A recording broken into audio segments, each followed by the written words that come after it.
بسم الله الرحمن الرحيم أفمن أسس بنيانه على تقوى من الله ورضوان خير أم من أسس بنيانه على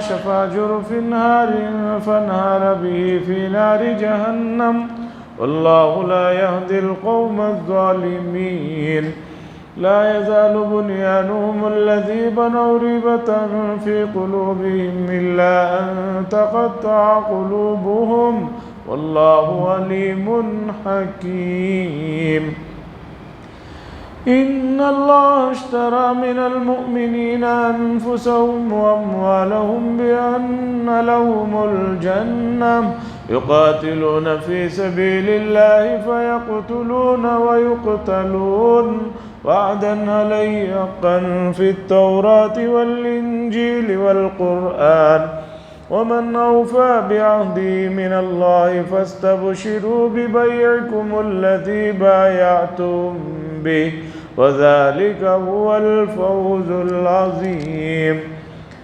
التائبون العابدون الحامدون السائحون الراكعون الساجدون الآمرون بالمعروف والناهون عن المنكر والحافظون لحدود الله وبشر المؤمنين.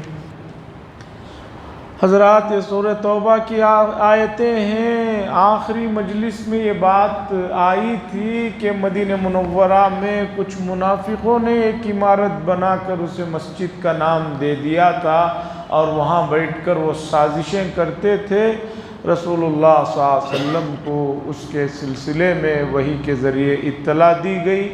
آپ صلی اللہ علیہ وسلم نے اس عمارت کو ڈھا دیا، اس لیے کہ اس عمارت کو مسجد کا نام دینے سے مسجد نہیں ہو جاتی. آگے کی آیت میں اللہ تعالیٰ نے یہ بات بتائی، وہ عمارت جو انہوں نے بنائی تھی وہ عمارت ہے اور ان کے لیے اس میں وبال ہے. اب اللہ ایک مثال کے ذریعے سے بات بتا رہے ہیں کہ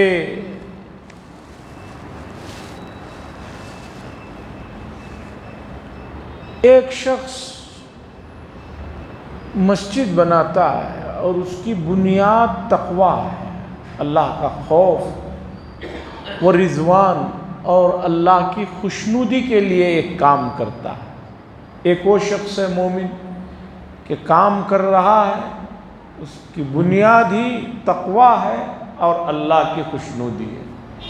اور ایک وہ شخص ہے کہ ایک عمارت بنا رہا ہے ساحل کے کھوکھلے علاقے پر. اب بتاؤ کون اس میں بہتر ہے؟ قرآن نے ایک لفظ استعمال کیا، شفا جرف. سمندر کے قریب کے علاقوں میں جب سیلاب آتا ہے، پانی گزرتا ہے تو بعض مرتبہ نیچے کا پورا حصہ جو ہے بہہ جاتا ہے. اوپر ایک ٹہلا سا کھڑا ہے لیکن اس کے نیچے کوئی چیز نہیں ہے، پورا نیچے سے جو ہے وہ بالو گزر چکی ہے، مٹی گزر چکی ہے اور یہ چیز جو ہے فوراً گرنے والی ہے. تو اسی طرح جو شخص اللہ کی خوشنودی اور تقوی کے لیے نہیں، سازشوں کے لیے کام کرتا ہے، اس کی بنائی ہوئی عمارت اور اس کا کام ایسے ہی ہے جیسے ساحل کے کھوکھلے علاقے پر کوئی عمارت بنائے تو وہ عمارت گرنے ہی والی ہے، تباہ ہونے ہی والی ہے. اسی طرح اس کے اعمال بھی تباہ ہونے والے ہیں اور یہ جہنم میں گرنے والا ہے. اللہ مثال سے بات سمجھاتے ہیں. افمن اسس بنیانہ، پس کیا وہ شخص جس نے اپنی بنیاد رکھی ہے تقوی پر اور اللہ کی خوشنودی پر، بہتر ہے اس شخص سے کہ جس نے بنیاد ہی رکھی ہے کھوکھلے حصے پر اور وہ اسے لے کر جہنم میں گرنے والی ہے اور وہ جہنم میں گرا. واللہ لا یہدی القوم الظالمین، اور اللہ تعالیٰ جو ظالم ہیں ان کو ہدایت نہیں دیتے. یعنی ان گمراہیوں کی وجہ سے وہ ہدایت سے دور ہو جاتے ہیں۔ لا یزال بنیانہم الذی، برابر ان لوگوں کے لیے جنہوں نے یہ عمارت بنائی تھی قبا میں، مسجد کا نام دے کر جس میں سازشیں کرنے کے لیے جو بنائی تھی عمارت، برابر ان کے دل میں کانٹا چبھتا رہے گا یہاں تک کہ ان کے دل ہی پارا پارا ہو جائیں، وہ مر جائیں۔ جب تک وہ عمارت تھی ان کے لیے مسلسل خوف لگا رہتا تھا، جہاں اللہ ہمارے بارے میں کوئی بات بتائیں گے ہمارا نفاق ظاہر ہو جائے گا، اور ان کا نفاق ظاہر ہو گیا اور اس عمارت کو ڈھا دیا گیا۔ تو اللہ بتا رہے ہیں کہ اب انہیں یہ جو شک لگا ہوا ہے، خوف لگا ہوا ہے، دھڑکا جو لگا ہوا ہے، یہ ان کی موت ہی آ کر اس دھڑکے کو ختم کرنے والی ہے۔ موت ہی آ کر اس دھڑکے کو ختم کرنے والی ہے، یعنی دل پارا پارا ہو جائے، یعنی انہیں موت آ جائے۔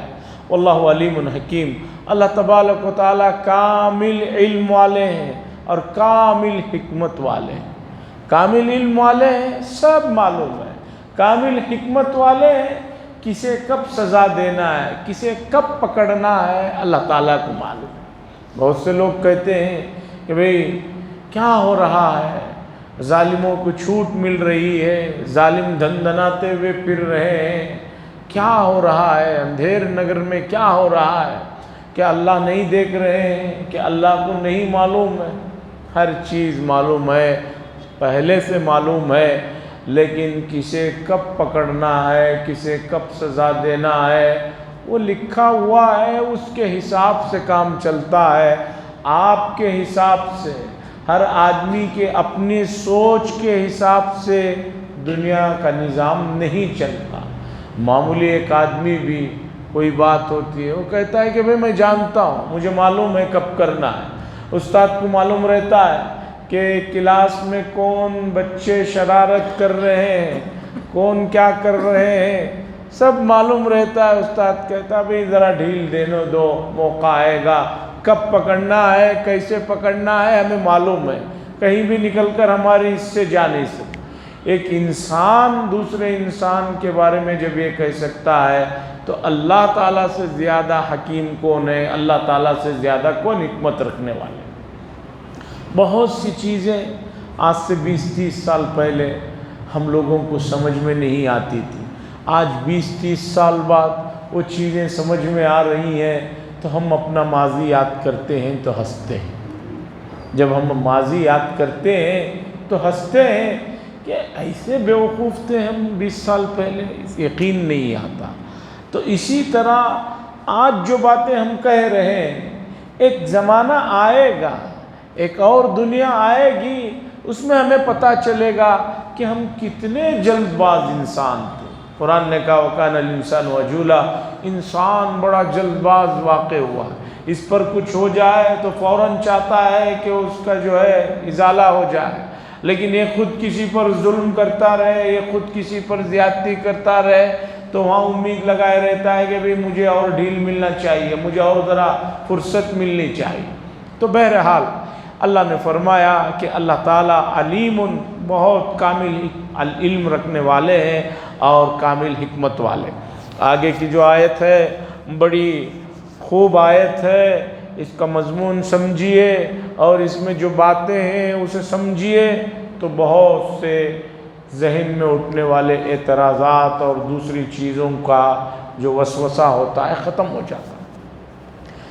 انسان خاص طور پر کامل مومنین کو شیطان بڑے وسوسے ڈالتا ہے، اور آپ دیکھیے سب سے زیادہ وسوسے نمازی میں آتے ہیں۔ آدمی ایک رکعت میں امریکہ جا کے واپس آ جاتا ہے، کہاں کہاں جا کر آ جاتا ہے، دوسرے وقت میں بیٹھ کے سوچتا ہے تو کوئی چیز یاد نہیں آتی، جو ہی رکعت باندھتا ہے ایسے فلم چلنا شروع ہوتی ہے، بس پوچھئے مت، یہاں تک کہ اسے پتہ بھی نہیں رہتا کون سی رکعت ہو رہی ہے، کیا ہو رہا ہے۔ امام ابو حنیفہ علیہ الرحمہ کے پاس ایک شخص آیا، آ کر کہنے لگا، پہلے زمانے میں بینک تو ہوتے نہیں تھے یا لاکر تو ہوتے نہیں تھے، لوگ اپنا مال و زر اس میں لے جا کر رکھیں۔ ایک آدمی نے اپنا کچھ سونا چاندی مال و زر کہیں ایک جگہ ایک زمین میں چھپا کر دفنا دیا تھا۔ پہلے یہی ہوتا تھا کہ بھئی لکڑی کے بکسے میں کسی اور چیز میں سونا چاندی بھر کے کہیں چھپا دیتے تھے۔ اب کہیں رکھنے کی ضرورت نہیں، بس دماغ میں جو ہے پاسورڈ رکھ لیجئے کافی ہے، سب یہاں آ گیا۔ اس آدمی نے آ کر حضرت امام ابو حنیفہ سے کہا کہ حضرت میں ایک جگہ خزانہ رکھ کر بھول گیا ہوں، کوشش کر رہا ہوں، یاد نہیں آ رہا، بتائیے کیسے یاد کروں۔ حضرت نے کہا یہ دینی مسئلہ تو ہے ہی نہیں کہ میں بتاؤں کہ بھی نماز میں غلطی ہو گئی تو مسئلہ بتایا جاتا ہے، اب تم نے کہاں رکھا وہ تمہیں معلوم، میں کیسے بتا سکتا ہوں۔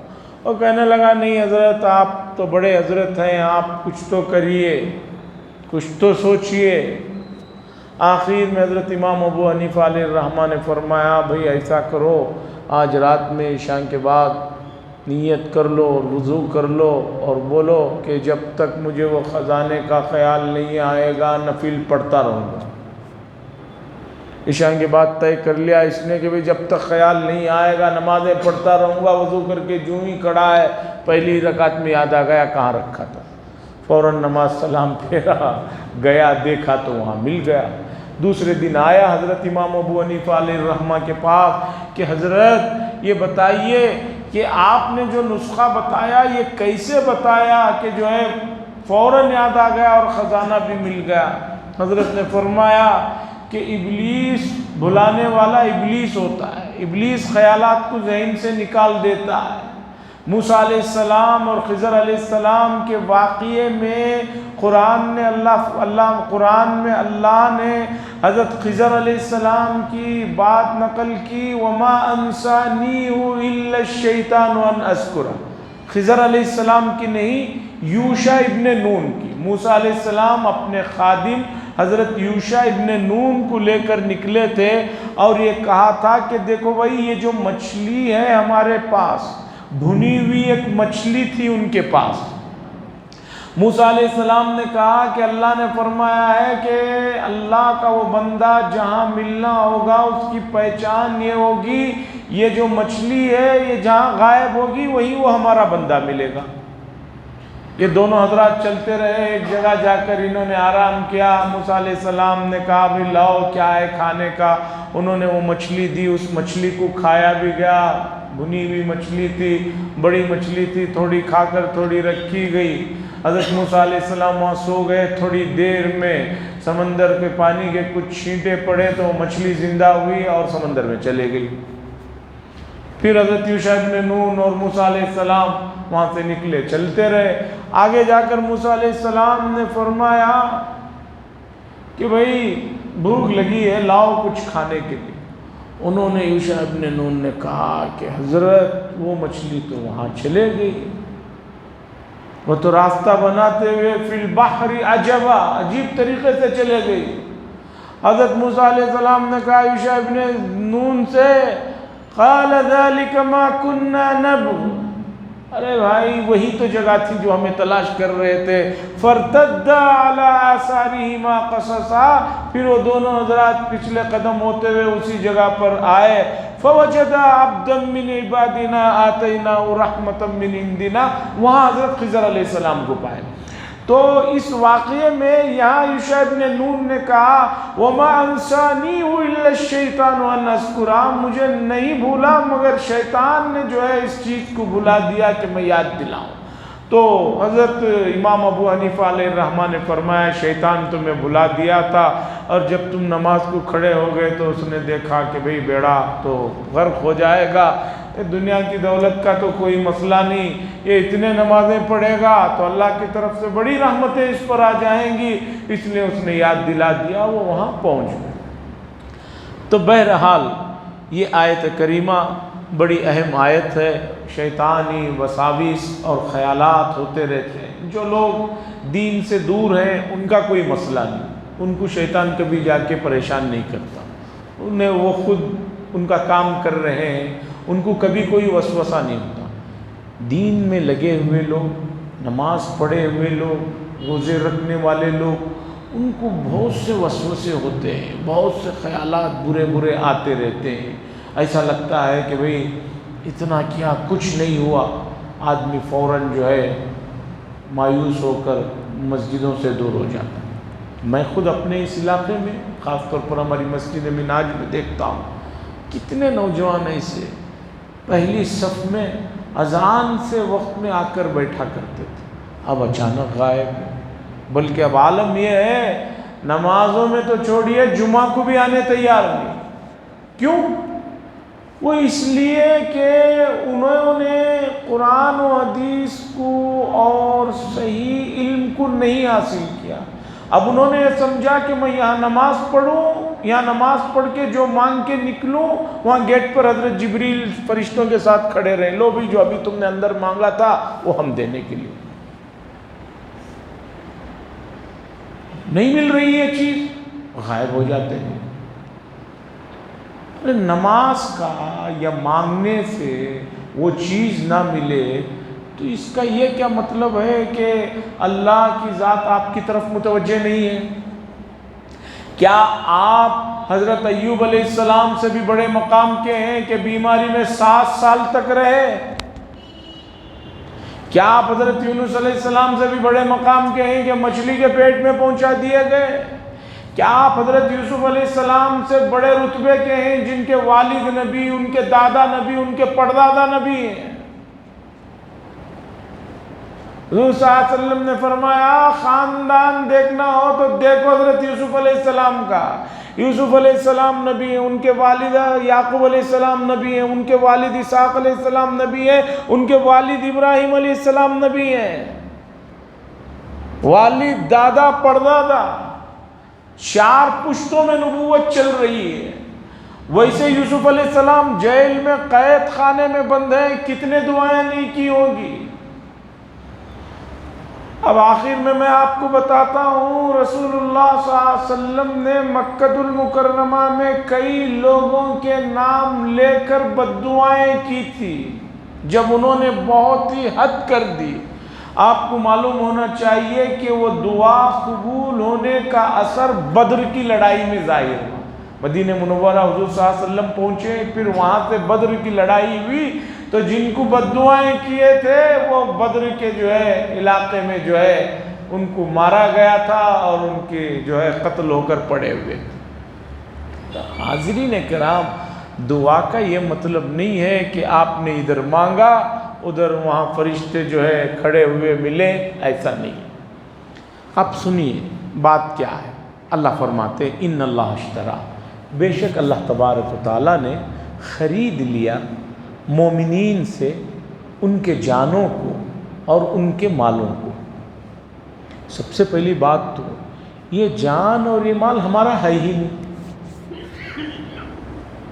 یہ جان بھی اللہ کی دی ہوئی ہے، یہ مال بھی اللہ کا دیا ہوا ہے، لیکن اللہ تعالیٰ فرما رہے ہم نے تمہیں دے دیا، اب ہم نے تمہاری جانوں کو اور تمہارے مالوں کو خرید لیا کہ بھئی تم اپنی جان اور مال ہمیں دے دو، بدلے میں کیا ملے گا تمہیں؟ بِأَنَّ لَهُمُ الْجَنَّةِ، جنت کے بدلے میں اللہ تعالیٰ نے یہ دونوں چیزیں ہمیں خرید لی۔ تو اب یہ جان اور یہ مال ہمارا نہیں ہے، حقیقتاً بھی پہلے سے ہمارا نہیں تھا، لیکن تھوڑی دیر کے لیے آپ فرض کر لو آپ کا تھا، تو بھی اللہ نے کہا کہ ہم نے تمہیں جنت کے بدلے میں خرید لیا ہے۔ اب جنت کے بدلے میں خرید لیا ہے اور اس جان اور مال کے لیے اتنی عظیم چیز بدلے میں جنت ملی ہے۔ جنت کی جو تفصیلات ہیں، جنت کی نعمتوں کے جو تذکرے قرآن و حدیث میں ہیں، ان تذکروں کو سننے کے بعد بہت سے لوگوں کو شاید یقین بھی نہیں آئے گا۔ ما لا عین رات، نہ کسی آنکھ نے دیکھا ہے، ولا اذن سمعت، نہ کسی کان نے جنت کے بارے میں سنا ہے، ولا خطر علی قلب بشر، اور نہ کبھی کسی آدمی کے دل و دماغ میں جنت کے سلسلے میں کوئی اس طرح کی بات گزری۔ بہت پہلے کی بات ہے، ہم پڑھنے کے زمانے میں آگرہ گئے، تاج محل دیکھنے گئے، تو ہمارے ساتھ ایک غیر ملکی صاحب بھی تھے، ساتھی تھے، تو تاج محل انہوں نے دیکھا، اور حقیقتاً 8 عجوبوں میں ایک عجوبہ ہے، تو کوئی بات تو ہے۔ ان صاحب نے تاج محل کو دیکھ کر بہت حیران ہو گئے۔ وہ سفید پتھر کو ہاتھ لگا کر دے رہے ہیں، کبھی رخسار لگا کر دیکھ رہے ہیں۔ اس کے بعد انہوں نے وہاں ایک بات کہی، میں آج تک نہیں بولا ہوں۔ میں نے کہا کہ تاج محل آ کر دیکھنے کا جو خرچ کیا وہ فائدہ ہوگا۔ انہوں نے کہا جب دنیا میں ایک بادشاہ نے اپنی بیگم کے لیے اتنا عالی شان محل بنایا ہے کہ دنیا بھر کے لوگ آ کر دیکھ رہے ہیں، تو سوچو اللہ نے جو وعدے کیے ہیں جنت میں محلات کو دینے کے، وہ محلات کس پیمانے کے ہوں گے اس کا کوئی اندازہ لگا۔ بات تو بڑی کام کی بھئی، یہی دیکھ کر آدمی کے اوسان خطا ہو جا رہے ہیں۔ اور سعودی عرب کے اندر سننے میں آتا ہے، اب تو بہت ساری چیزیں یوٹیوب پہ بھی، واٹس ایپ پہ بھی گردش کرتی رہتی ہیں، اگرچہ بہت سی چیزیں اس میں غلط بھی رہتی ہیں، بہت سی غلط بھی رہتی ہیں۔ یہ بتایا جاتا ہے کہ عمراء اور بادشاہ لوگوں کے جو محلات ہیں، ان محلات کی خوبصورتی کا تو اندازہ کر ہی نہیں سکتے، حتیٰ کہ ان کے حمامات میں اور بیت الخلاء میں چیزیں، نلیں تک جو استعمال ہوئے ہیں وہ سونے کے استعمال ہوئے ہیں۔ جو لوگ وہاں کام کیے انہوں نے بتایا، میں نے کہا ہو سکتا ہے، کوئی تعجب کی بات نہیں ہے، اس لیے کہ آدمی کو دولت آ جائے تو بعض مرتبہ بے وقوف قسم کے آدمی کو سمجھ میں نہیں آتا کہ کیا کرے۔ ہم کاروں کو تو دیکھتے ہی ہیں، دبئی کے کاروں کو، کہ بھئی وہ پوری شیٹ جو ہے وہ سونے کی بنائی گئی ہے، اور پتہ نہیں کس کی کے بارے میں سننے میں آیا کہ انہوں نے کمپنی والوں کو کہہ کر جو فون بنوایا ہے، کروڑ کا بنوایا ہے، اس کی میں جو چیزیں لگی ہوئی ہیں ٹوٹل سونے کی لگی ہوئی۔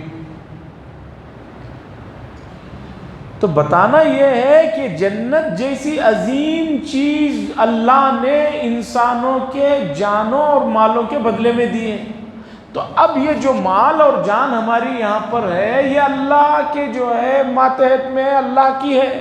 اب اگر اس جان اور مال کو اللہ کی رضا میں نہیں لگائیں گے تو سمجھیے کہ یہ تو کھلی ہوئی بغاوت ہے، کھلی ہوئی خلاف ورزی ہے۔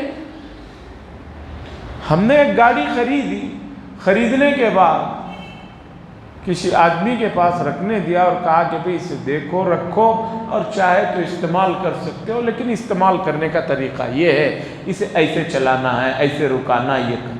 اب ایک آدمی آپ سے ایک چیز آپ کی لی اور لینے کے بعد مفت میں آپ نے اس پر رحم کیا، اب اس چیز کو بے رحمی سے چلاتا ہے، خراب کرتا ہے، برباد کرتا ہے، تو بتائیے آپ اسے کیا کہیں گے؟ اسی طرح یہ جان اور مال اللہ کی دی ہوئی ہیں۔ یقاتلون فی سبیل اللہ، اللہ کے وہ بندے اللہ کے راستے میں جہاد کرتے ہیں، فیقتلون، ضرورت پڑنے پر مارتے ہیں، ویقتلون، اور جب حالات ایسے آتے ہیں تو شہید بھی ہوتے ہیں۔ اللہ فرما رہے ہیں کہ بھئی جب جنت تمہیں طے ہے اور مرنا مارنے کا بھی کام ہو رہا ہے، تو اب آدمی سوچے کہ بھئی میں مرنے کے بعد جنت ملے گی نہیں ملے گی۔ اس لیے کہ غالب نے بھی ایک شعر ایسا کہہ دیا ہے کہ لوگ بہک جاتے ہیں۔ غالب نے کہا جانتا ہوں جنت کی حقیقت اس کے سوا کیا ہے، دل کو بہلانے کے لیے غالب خیالی اچھا ہے۔ شاعر لوگ ہیں، پیے ہوئے رہتے ہیں، کس موڈ میں کون سا شعر کہہ دیتے ہیں، یہ کوئی دلیل نہیں ہے کہ انہوں نے کہہ دیا ہے تو جنت کوئی چیز ہی نہیں ہے جنت ہے۔ اللہ فرماتے ہیں وعدن علیہ حقا، یہ پختہ وعدہ ہے اللہ کی طرف سے۔ فکر مت کرو کہ یہاں پر زندگی گزارتے ہوئے اگر کچھ تکلیف آ رہی ہے تو یہ مت سوچو کہ بھی آخرت میں جنت ملے گی نہیں ملے گی۔ وعدن علیہ حقا، یہ پختہ وعدہ ہے اللہ کی طرف سے، اور اس وعدے کو اللہ نے اس قرآن میں نہیں، فی التوراۃ والانجیل،